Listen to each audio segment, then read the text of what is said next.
melihat apa pencapaian yang telah dihasilkan, dan ternyata banyak hal yang dicapai yang sangat luar biasa yang mungkin tidak terlalu diberitakan oleh media sehingga banyak yang tidak tahu. Tadi saya bilang kepada kawan-kawan supaya diberitakan, supaya masyarakat tahu bahwa beliau ini telah bekerja sangat maksimal bagi Jakarta, bagi kemajuan Jakarta, dan bisa menjadi contoh bagi daerah-daerah lain. Sinergi tentu akan maju, karena perkawanan itu bukan pada saat memiliki jabatan. Perkawanan itu ya seterusnya, dan saya sangat berharap karir beliau maju terus karena beliau masih muda, milik bangsa dan harapan bangsa. Orang-orang yang tidak akan memilih Anies Baswedan adalah orang-orang yang diuntungkan oleh rezim ini. Tapi kalau kita melihat dalam kacamata yang lebih global, yang lebih luas, dan lebih mendalam ke bawah, mayoritas ini ingin Indonesia ini menjadi jauh lebih baik karena dipimpin oleh pemimpin yang berwibawa, yang tegas, yang jujur, yang amanah. Nah, itu yang diharapkan kemudian muncul ada pada sosok Anies Rashid Baswedan. Dan satu contoh lagi nih, satu bukti lagi nih, ini dari iNews, Haritanu puji Anies. Kemajuan Jakarta bisa jadi contoh bagi daerah lain. Ini ada pertemuan kemarin nih Pak Anies dengan Haritanu. Jadi sekilas saja kita bisa melihat ini Perindo sudah membuka ruang, membuka kemungkinan, membuka celah untuk merapat ke Anies Baswedan.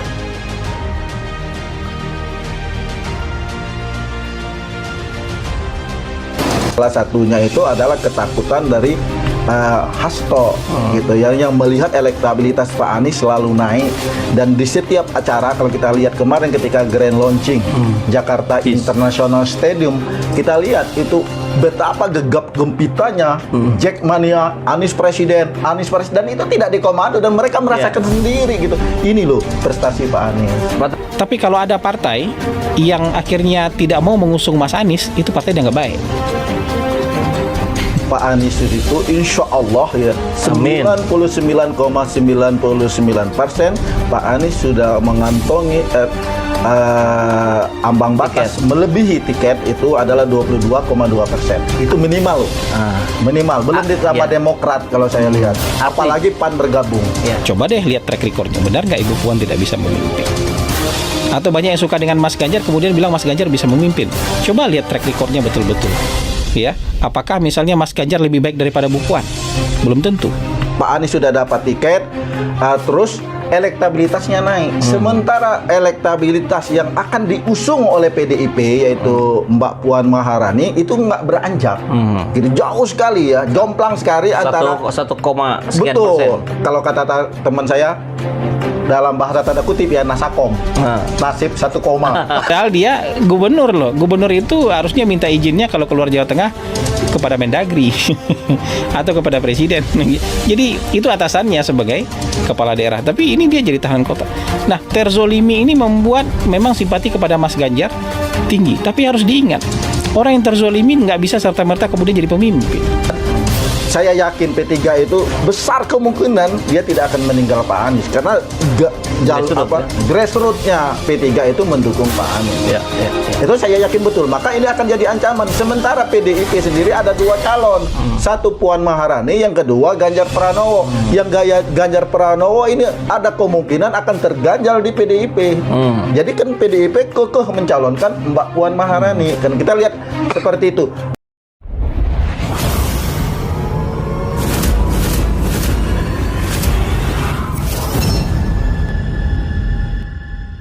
Gubernur DKI Jakarta Anies Baswedan dan Ketua Dewan Perwakilan Rakyat Puan Maharani diisukan akan dipasangkan sebagai calon presiden dan wakil presiden di pemilihan presiden 2024 mendatang. Demi pasangan Anies Puan, di Pilpres 2024, seorang aktivis 98 Faisal Assegaf mengatakan bahwa akan pertemuan besar antara Susilo Bambang Yudhoyono, Megawati Soekarnoputri, dan Surya Paloh dalam waktu dekat ini. Pertemuan Faisal Assegaf, mantan Wapres Yusuf Kala, akan menjadi penggagas pertemuan SBY, Megawati, dan Surya Paloh nanti. Pertemuan Surya Paloh, SBY, Megawati plus PKS diisukan bakal digagas oleh JK. Tweet Faisal Assegaf lewat akun Twitter pribadinya @FaisalAssegaf pada Selasa 23 Agustus 2022. Pengamat politik itu lanjut mengungkapkan bahwa pasangan Anies Puan bisa menyatukan aspirasi rakyat untuk mengakhiri politik kotak-kotak yang terjadi selama era Presiden RI Joko Widodo. Sepertinya mereka mulai menyadari pentingnya menyatukan aspirasi rakyat guna mengakhiri politik kotak-kotak yang terjadi selama rezim Jokowi. Sikap yang bijaksana dan tentu mendapat apresiasi dan solusi terbaik, ujar Faisal Assegaf dikutip pada Rabu 24 Agustus 2022. Pasca pertemuan Partai Demokrasi Indonesia Perjuangan dan Partai Nasional Demokrat beberapa waktu lalu, Faisal Assegaf mengungkapkan bahwa pasangan Anies Puan semakin mencuat. Namun, ia mengatakan bahwa Surya Paloh kini berada dalam dilema untuk menentukan pasangan yang tepat disandingkan dengan Anies. Pertemuan Ketua DPP PDIP Puan Maharani dan Ketua Umum Partai Demokrat Surya Paloh, Partai Nasdem Surya Paloh selama hampir 2,5 jam itu tidak menyinggung soal keputusan Rakernas Partai Nasdem yang mengusulkan Ganjar Pranowo sebagai salah satu dari 3 bakal capres. Pertemuan yang berlangsung digelar di Nasdem Tower, Gondang Dia, Jakarta, Senin 22 Agustus 2022. Puan Maharani ogah menanggapi saat ditanya responnya atas keputusan Nasdem yang mengusulkan nama Ganjar sebagai bakal capres. Kalau itu tanya ke Pak Surya, bukan kepada saya, bukan kepada PDIP, ujar Puan di Nasdem Tower, Jakarta, Senin 23 Agustus 2022. Surya Paloh lantas tertawa mendengar pernyataan Puan. Di samping Puan, ia menyebut kondisi perpolitikan menuju Pilpres 2024 masih sangat dinamis, termasuk terkait sosok bakal calon presiden yang akan diusung.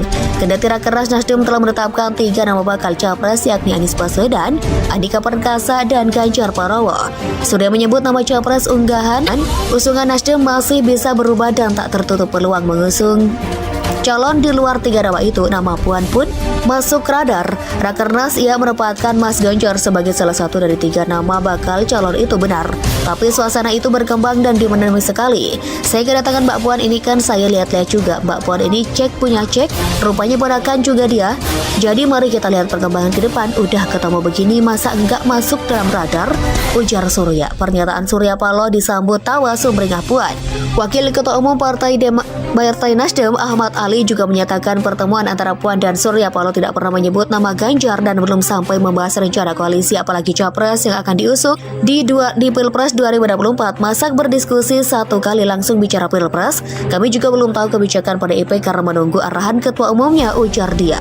Nasdem, kata Ali, juga masih memantau sosok yang akan diusung PDIP sebagai capres. Kami dalam Rakernas kemarin kan sudah mencalonkan salah satu kader PDIP, Ganjar.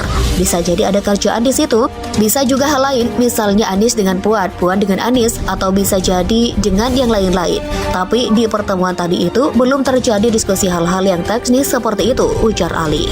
Ali mengakui Surya awalnya memang sempat berpikir untuk menyandingkan Ganjar dan Anies di Pilpres 2024 guna mencegah terjadinya polarisasi di tengah masyarakat. Usul itu pun pernah disampaikan kepada Presiden Joko Widodo atau Jokowi. Kan kami pernah mengusulkan paket Ganjar Anies kepada Presiden, tapi kan Pak Jokowi sadar betul bahwa calon yang mengusung itu partai politik bukan presiden, tapi kami paham betul posisi beliau. Oleh karena itu pertemuan Pak Surya dengan Presiden baru-baru ini ya hanya diskusi masalah kebangsaan, kalau tentang calon presiden dan dibahas dengan partai politik tentunya.